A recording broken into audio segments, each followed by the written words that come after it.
नमस्कार स्टूडेंट्स। आज का यह चलचित्र एमएससी के विद्यार्थियों के लिए है। वे स्टूडेंट्स जो एमएससी के विद्यार्थी हैं और आगे पीएचडी करना चाहते हैं गणित में, या फिर नेट की तैयारी करना चाहते हैं, या किसी भी प्रतियोगी परीक्षा की तैयारी करना चाहते हैं जो उच्च गणित में होती है। Okay, so for MSc student who want to prepare for higher mathematics competitive exams, तो उनके लिए मेरी कुछ एडवाइस है। क्योंकि जब मैं एमएससी में था मुझे ये सब बातें पता नहीं थी, और मैं चाहता हूँ कि आप सभी लोगों को ये पता हो। और बहुत सारे एमएससी के विद्यार्थियों ने ऐसा अनुरोध भी किया है कमेंट सेक्शन में। आप बार बार पूछते रहते हैं कि एमएससी के साथ साथ कोचिंग कैसे मैनेज करें, एमएससी के साथ साथ नेट की तैयारी कैसे करें, और प्रकार प्रकार के प्रश्न पूछते हैं। कहाँ हमें एडमिशन लेना चाहिए पीएचडी के लिए, किसकी तैयारी कैसे करें, ये सारे प्रश्नों के उत्तर इस छोटे से वीडियो में दूंगा। ठीक है, जल्दी 4-5 मिनट में सारे आंसर्स आपके दे दूंगा। तो सबसे पहले देखो, आप एमएससी में बहुत सारे आप में से आईआईटी जेईई की परीक्षा उत्तीर्ण करके किसी आईआईटी में पढ़ रहे होंगे, कोई हो सकता है आईएससी में भी पढ़े, चलो आप, है ना, और आप किसी कॉलेज में पढ़ रहे हैं, स्टेट यूनिवर्सिटी में पढ़ रहे हैं। तो देखो, सबके लिए तैयारी कैसी करनी है उसका स्तर बदल जाता है। जैसे आप मान लीजिए कि आईएससी में पढ़ रहे हैं, आईएससी में जब आप पढ़ रहे हैं तो फिर यहाँ के बच्चे के एग्जाम ही वैसे होते हैं जैसे नेट में क्वेश्चंस आते हैं या उससे भी अच्छे होते हैं, तो उसको अलग से नहीं करना है, उसको सिर्फ प्रीवियस ईयर देखने होते हैं। एंड अब फिर इसी तरीके से हर जगह देखना होता है। ठीक है, और फिर कई बार ऐसे भी होता है आप अच्छी जगह तो पढ़ पाए लेकिन एमएससी में उतनी अच्छी तरीके से डीपली चीज़ों को सीख नहीं पाए, तो फिर आपको प्रिपरेशन के लिए समय देना पड़ता है। ठीक है, बहुत सारे विद्यार्थी ऐसे भी करते हैं जो नेट की तैयारी करते हैं लेकिन नेट तक ही रह जाते हैं, फिर नेट से आगे नहीं जाते हैं। तो आपको वो गलतियां नहीं करनी है। ठीक है, जब आप एमएससी में चले गए तो किसको कैसे सीखना है वो सब आपको बताने वाला हूँ। चले सबसे पहले इसकी बात करते हैं कि पहला क्वेश्चन कि एमएससी और कोचिंग को साथ साथ कैसे मैनेज करें, क्योंकि ये क्वेश्चन भी पूछा है स्टूडेंट ने, तो उसके बारे में मैं आपको पहले बता देता हूँ। ठीक है, तो देखो, अगर आप एमएससी में हैं और कोचिंग भी करते हैं, ठीक है, तो साथ में कैसे मैनेज होगा? साथ में मैनेज नहीं होगा, ये मैं आपको बता देता हूँ। क्यों नहीं होगा? क्योंकि कोचिंग वाला पढ़ा रहा होगा अपना जो उसे पढ़ाना है, वो नेट के लिए पढ़ाएगा 4 सब्जेक्ट। आपके एमएससी के सेमेस्टर में क्या चल रहा होगा? जो सेमेस्टर कोर्सेज हैं, रियल एनालिसिस हो सकता है फर्स्ट सेमेस्टर में, ये कोर्सेज होते हैं, metric spaces, real analysis, and साथ में होती है टोपोलॉजी, ऑर्डिनरी डिफरेंशियल इक्वेशन और कुछ प्रोबेबिलिटी, राइट। इस तरीके के कोर्स हो सकता है वो तो नेट में ना आते हो, है ना, या आप जहाँ पे कोचिंग कर रहे हैं वहाँ पे ये नहीं पढ़ाते हो। और ये साथ में मैनेज कैसे करना है वो मैं अलग से बताऊंगा। ऐसा आप साथ में कर सकते हैं लेकिन इस तरीके से मैनेज नहीं हो सकता। अगर कोचिंग में अलग चल रहा है और एमएससी में आप अलग पढ़ रहे हैं तो ये कैसे हो सकता है मैं आपको बताता हूँ। आप अगर किसी ऐसी कोचिंग में ज्वाइन हो सकते हैं जहाँ पे वही आप पढ़ सकते हो जो आपके एमएससी में चल रहा है। ठीक है, तो ऐसे ही मैथमेटिक्स में होता है, एमएससी स्टूडेंट सारे वही पढ़ते हैं जो उनके सेमेस्टर होते हैं। इससे सेमेस्टर में भी अच्छा होता है और नेट के लिए भी उनकी तैयारी अच्छी होते चली जाती है और कन्फ्लिक्ट भी नहीं होता है बीच में। ठीक है, तो ये पहले प्रश्न का उत्तर हो गया। अब दूसरी बात, अब मैं अपनी तरफ से भी आप लोगों को बहुत सारी बताना चाहता हूँ। ठीक है, आप में से बहुत सारे लोगों को ये सब चीज़ें पता नहीं होती। जैसे आप एमएससी कर रहे हैं तो केवल नेट करने से कुछ नहीं होगा।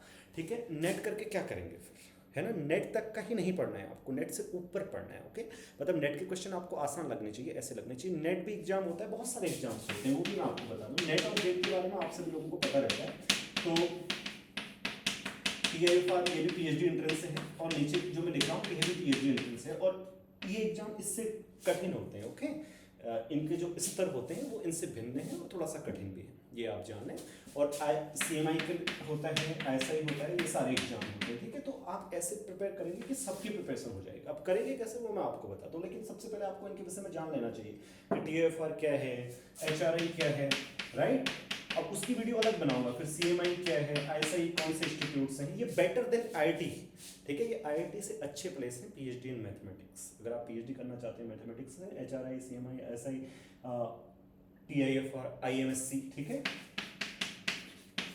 और एक बात और, लेकिन अच्छे प्लेस हैं और जाना भी थोड़ा सा कठिन होगा। मतलब हार्ड वर्क करेंगे तो आसानी से चले जाएंगे, नहीं तो फिर इतना सरल नहीं होगा जाना। ठीक है, यहाँ पे एंटर करना इतना आसान नहीं होता है। और IISc बेंगलोर वो तो मैं भूल रहा हूँ जहाँ पे मैं खड़ा हूँ। ठीक है, तो इसके बारे में मैंने आपको बता दिया, ये आप अलग से देखिएगा। ठीक है, आज का टॉपिक जो है उस पर बात करते हैं। तो यहाँ आपने जाने की कोशिश करनी है, आपको पता होना चाहिए इन सब के बारे में। बहुत सारे लोगों को पता नहीं होता है ना। आप अगर कॉलेज में पढ़ रहे हैं, स्टेट यूनिवर्सिटी के अंडर जो आते हैं, तो हमको इन सब के बारे में पता नहीं होता है। आईआईटी के बारे में तो पता होता है, वो आप पता कर लेंगे। अब मैंने आपको यह बता दिया।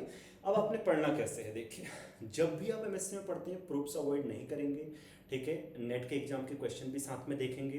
तो इस तरीके से तैयारी करते चले जाएंगे कि आप इंटरव्यू में भी आंसर कर सकें। केवल ऐसा नहीं कि ऑब्जेक्टिव को क्वेश्चन हैं उनको एलिमिनेट कर दें और आपको पता चल जाए कि इसका आंसर ये है। इतने से काम नहीं चलेगा, क्योंकि आप नेट तो क्वालिफाई कर जाएंगे, उसमें जनरल एप्टीट्यूड भी होता है थोड़ा, लेकिन आगे फिर आपको परेशानी आएंगी। ये परेशानियां नहीं आए, जैसे आप एमएससी फर्स्ट ईयर में रियल एनालिसिस सीख रहे हैं, लीनियर अलजेब्रा सीख रहे हैं, तो बहुत अच्छे तरीके से गहराई से सीखने का प्रयास कीजिए, जितना गहरा आप सीख सकते हैं। हाँ, फिर बाद में भी समय उनको दीजिएगा जब आपको ज़रूरत पड़े तो, ठीक है। लेकिन एमएससी में की ही चीज़ें पूछी जाती हैं नेट जेआरएफ में, नेट में कुछ और नहीं पूछा जाता, ठीक है।